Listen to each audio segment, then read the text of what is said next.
अस्सलाम वालेकुम guys, welcome to my YouTube channel. तो आज हम देखेंगे कि कैसे हम पाक आर्मी में एलसीसी में अप्लाई कर सकते हैं। तो सबसे पहले हमने अपने गूगल में आ जाना है और गूगल में टाइप करना है जॉइन पाक आर्मी। इंटर करेंगे। सबसे पहले लिखा आ रहा है जॉइन पाक आर्मी, इसे क्लिक कर देंगे। ये पेज ओपन हो जाएगा। उसके बाद हमने स्क्रॉल करना है। यहाँ पर हमें दिख रहा है कि लेडी कैडेट कोर्स है। तो यहाँ पर लेडी कैडेट कोर्स 22 लिखा है। तो यहाँ पर हमने रजिस्ट्रेशन क्लिक हेयर पर क्लिक करना है। तो हमारे पास ये पेज ओपन हो जाएगा। पर्सनल इन्फॉर्मेशन देनी है। तो पर्सनल इन्फॉर्मेशन में सबसे पहले आ जाता है कोर्स। कोर्स को हमने सेलेक्ट करना है कि जिस फील्ड में भी हमारी स्पेशलाइजेशन है या जिस फील्ड में भी इनमें से जो भी फील्ड हमने स्टडी की है उसको हम सेलेक्ट कर लेंगे। उसके बाद हमने टेस्टिंग सेंटर सेलेक्ट करना है। तो इसमें से वो टेस्टिंग सेंटर आपने सेलेक्ट करना है जो जिसमें आप इजीली टेस्ट डेट को पहुंच सकती हैं। तो मैं यहाँ पर रैंडमली कराची सेंटर कर लेती हूँ। उसके बाद नेम में आपने अपना CNIC वाला नेम देना है, निक नेम नहीं लिखना, CNIC नेम लिखनी है। तो यहाँ पर मैं XYZ कर लेती हूँ क्योंकि मैं अप्लाई नहीं कर रही। यहाँ पर आपने डेट, यहाँ पे मंथ और यहाँ पर ईयर लिखना है अपने डेट ऑफ बर्थ का। उसके बाद हमने यहाँ पर अपनी CNIC देनी है। यहाँ पर अब अपनी CNIC देंगी और यहाँ पर वेरीफाई करेंगे, यानी वही CNIC जो आपने यहाँ पर लिखा है अपना, वही इधर भी आपने लिखना है। उसके बाद यहाँ पर आपने फादर नेम लिखना है। मैं लिखकर इसलिए नहीं बता रही क्योंकि मैं अप्लाई नहीं कर रही हूँ।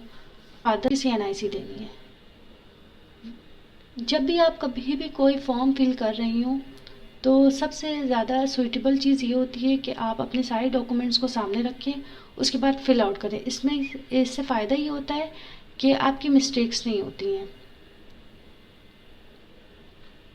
यहाँ पर आपने अपने फादर्स के प्रोफेशन की कैटेगरी सेलेक्ट करनी है।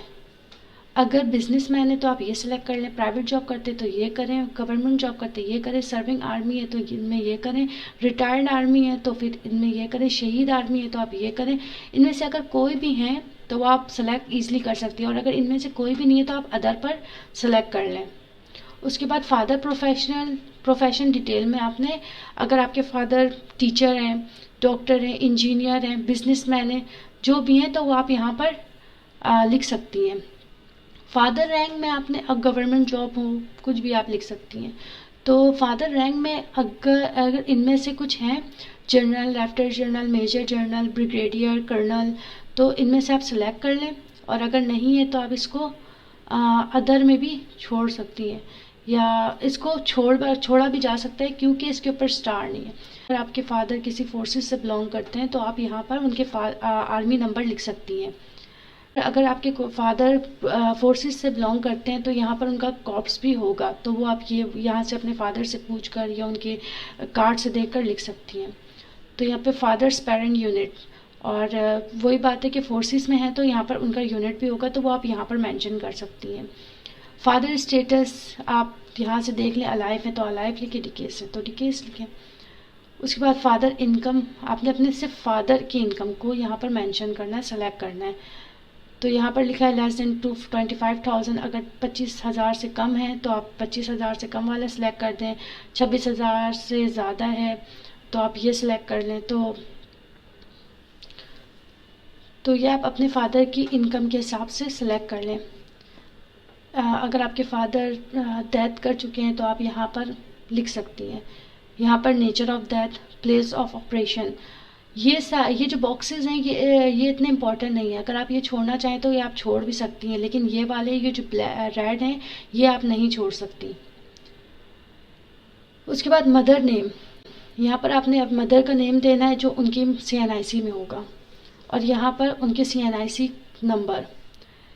मदर्स प्रोफेशन कैटेगरी में उनका प्रोफेशन क्या है, वो टीचर हैं, डॉक्टर हैं, हाउस, जो भी उनका प्रोफेशन है वो आप यहाँ पर सेलेक्ट कर सकती हैं।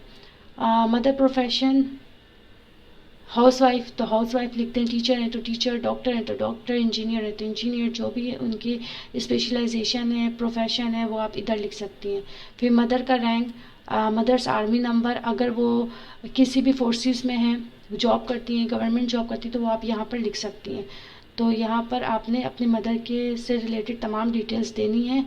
ये वाले बॉक्सेस इम्पॉर्टेंट नहीं है, मगर ये वाले बॉक्सेस बहुत इम्पॉर्टेंट है, इनको नहीं छोड़ा जा सकता। मदर स्टेटस यानी अलाइव है तो अलाइव लिखें। और मदर इनकम यानी यहाँ पर अपने फादर की सेपरेट इनकम बतानी थी, यहाँ पर आपने अपने मदर की सेपरेट इनकम बतानी है। यहाँ पे फादर्स एजुकेशन में आप देख सकती हैं, यहाँ पे प्राइमरी, इलिटरेट है और मिडल है, matric, intermediate, bachelors, master, post graduation, professional degree. तो इनमें से जो भी आपके फादर की एजुकेशन है वो आप सेलेक्ट कर सकती हैं। उसके बाद मदर्स एजुकेशन में भी आप इसी तरीके से जो भी आपकी मदर ने स्टडी की हो तो वो आप यहाँ पर सेलेक्ट कर सकती हैं। ये भी इम्पॉर्टेंट है, फादर एजुकेशन भी इम्पॉर्टेंट है। सिबलिंग्स आपके कितने हैं ये भी इम्पॉर्टेंट है, तो आपने यहाँ पर लिख देना है कि अगर आपके 2 भाई बहन हैं, 3 भाई बहन हैं, 4 हैं, 10 हैं, जितने भी हैं, तो वो आप यहाँ पर लिख सकती हैं। यहाँ देखें, यहाँ पर आपने फैमिली इनकम देनी है, यहाँ पर आपने सिर्फ फादर की इनकम बतानी थी, यहाँ पर आपने सिर्फ अपने मदर की इनकम बतानी थी, और यहाँ पर आपने टोटल पूरी फैमिली की इनकम बतानी है कि क्या इनकम है पूरी फैमिली की।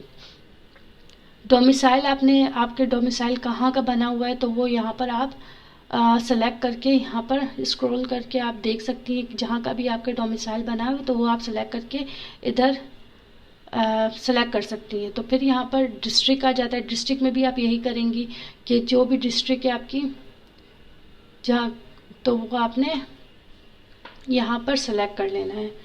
फिर आ जाते हैं प्रोवेंस में भी यही है, आप सिंध से हैं, पंजाब से हैं, बलूचिस्तान से हैं, खैबर पख्तूनख्वा से हैं, इस्लामाबाद से हैं, फाटा से हैं, आज़ाद जम्मू कश्मीर से हैं, गिलगित बल्तिस्तान से हैं, जहाँ से भी वो आप यहाँ पर सेलेक्ट कर लेंगे। पोस्टल कोड आपने लिखना है। अगर जिनको पोस्टल कोड नहीं पता होता तो वो गूगल में जाएँ, गूगल में जाने के बाद सर्च करें पोस्टल कोड। तो मैं यहाँ पर मलिर कैंट का कर देती हूँ। तो जैसे मैं यहाँ पर इंटर करूँगी तो हमारे पास ये पोस्टल कोड आ रहा है। Postal code zip code same है, तो यहाँ पर हम यहीं से कॉपी करके पेस्ट करके या जो आपके एरिया का हो तो वो आप यहाँ पर लिख सकती हैं आराम से। तहसील में आपने यहीं से तहसील भी आपने यहाँ पर बता देनी है। उसके बाद आपने स्क्रॉल करना है। एड्रेस आपने बिल्कुल सही देना है, जो आपके एनआईसी में हो या जहाँ पर आपका रेजिडेंट हो। तो यहाँ पर आपने अपना एड्रेस लिखना है पूरा, यहाँ पर परमानेंट एड्रेस, और यहाँ पर जेंडर आप सेलेक्ट करेंगे। जेंडर यहाँ पर फीमेल होगा क्योंकि एलसीसी में अप्लाई ओनली फीमेल्स ही कर सकती हैं। स्टेटस भी आपका यही रहेगा क्योंकि अनमैरिड ही अप्लाई कर सकती हैं। और यहाँ पर रिलीजन मुस्लिम है तो आप मुस्लिम सेलेक्ट कर लें, नॉन मुस्लिम है तो आप नॉन मुस्लिम सेलेक्ट करें। यहाँ पर सेक्ट्स सुन्नी है तो सुन्नी करें, जो भी आप हैं तो वो आप कर सकती हैं। नॉन मुस्लिम में देख सकती हैं आप यहाँ पर आपको दिए हुए रिलीजन्स के नेम, तो अगर आप जिस भी रिलीजन से बिलोंग करती हैं तो वो आप सेलेक्ट कर लें। कास्ट में आप खान लिख लें, शेख हैं आप शेख लिखें, जैसे राजपूत है आप राजपूत लिखें, जो भी आपकी कास्ट है वो आप लिख लें। यहाँ पर मोबाइल नंबर आपने यहाँ पर लिखना अपना, और यहाँ पर अपना ईमेल देना है। ईमेल स्पेसिफिक दें जो आप यूज़ करती हैं, और यहाँ पर फ्रेश कैंडिडेट्स ही सेलेक्ट करें, और अगर और ऑप्शन आता है तो वो आप देख सकती हैं। तो एप्लीकेंट सर्विंग स्टेटस नो।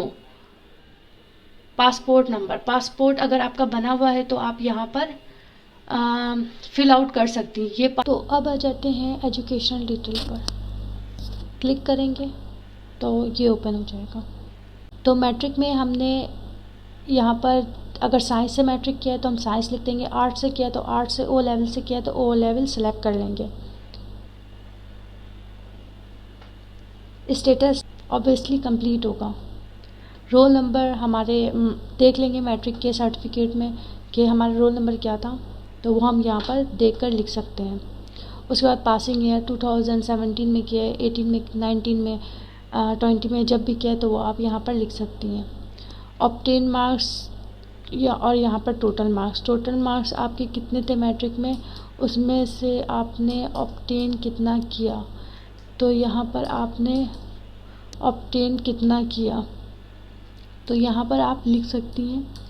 उसके बाद आपने परसेंटेज लिखना है कि आपके मैट्रिक में क्या परसेंटेज बनी थी, वो आप यहाँ पर लिख लेंगी।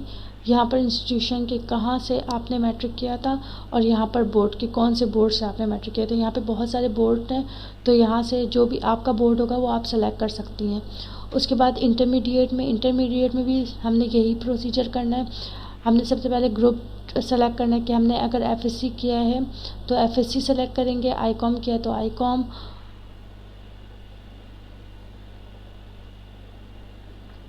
उसके बाद यहाँ पर भी ऑब्वियसली कंप्लीटेड ही होगा स्टेटस। उसके बाद रोल नंबर जो हमारा 12th में था वो लिख देना है। यहाँ पर पासिंग ईयर, जब भी हमने इसको पास किया है, ये अगर आप अपना सर्टिफिकेट या अपना मार्कशीट देखेंगी तो वहाँ पर लिखा होगा, तो वहाँ से देखकर आप इजीली लिख सकती हैं, बाकी आपको याद भी होगा। उसके बाद यहाँ पर टोटल मार्क्स आप कितने थे, जिसमें से आपने ऑब्टेन कितना किया, यहाँ पर लिख देंगी। फिर यहाँ पर मार्क्स परसेंटेज, आपकी परसेंटेज क्या बनी थी, कौन से स्कूल इंस्टीट्यूशन से आपने इंटर किया, और यहाँ पर आपने बोर्ड सेलेक्ट कर देनी है। तो जो भी आपका बोर्ड था तो वो यहाँ से आप देख कर सेलेक्ट कर सकती हैं। BSB जो भी आपका ग्रुप है तो वो आपने यहाँ पर सेलेक्ट कर देना है। ऊपर भी आपने कोर्स में सेलेक्ट किया था वो और नीचे सेम होना चाहिए, ये ना हो कि आपने ऊपर कुछ और ग्रुप लिखा है नीचे कुछ और। रोल नंबर आपने देना है लास्ट ईयर के, वैसे सेम ही होते सारे ईयर्स के, तो अपने मार्कशीट से देखकर आप दे सकती हैं। यहाँ पे पासिंग या तो डिग्री से देखकर, तो पासिंग ईयर आपने यहाँ पर लिख देनी है कि आपका 20 में किया, 21 में किया, 22 में किया, जब भी किया तो वहाँ पर आप पासिंग ईयर लिख देंगी। टोटल मार्क्स कितने थे, तो ऑब्टेन कितना किया, परसेंटेज क्या थी, और CGPA यहाँ पर आपने लिख देना है। फिर यूनिवर्सिटी आपकी कौन सी थी या कॉलेज से किया, तो जो भी आपकी थी यहाँ पर आपने वो लिख देना है। इंस्टीट्यूशन आपका कौन सा था तो यहाँ पर वो लिख देना है। अगर आपने उससे ज़्यादा स्टडी की है तो फिर हमने यहाँ पर इस जैसे कि कुछ लोग MPhil और PhD भी की डिग्री भी उनके पास होती है और वो अप्लाई कर रहे होते हैं, तो वो इस जगह फिल कर सकते हैं। तो ये उनके लिए है जिन्होंने जिनकी